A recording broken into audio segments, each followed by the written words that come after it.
Context injection. Context injection is the practice of feeding extra relevant information into a language model along with your prompt, so it can answer using that specific information.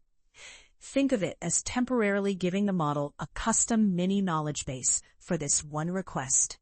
A good mental model is a short-term memory whiteboard. Every time you ask the model something, you pin the most relevant notes, documents, or facts onto that whiteboard. The model does not permanently learn them, but it can read whatever is pinned right now to craft a better answer. In a customer support chatbot, context injection might load the user's latest support tickets and the company's policy snippets into the prompt before the model answers.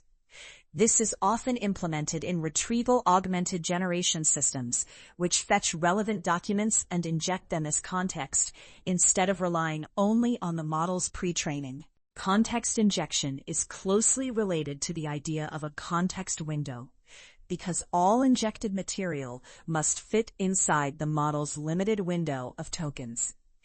It matters because it lets you keep a general-purpose model, but give it precise, up-to-date, domain-specific knowledge at query time, which is critical for production assistance, RAG pipelines, and tools that must stay aligned with current data.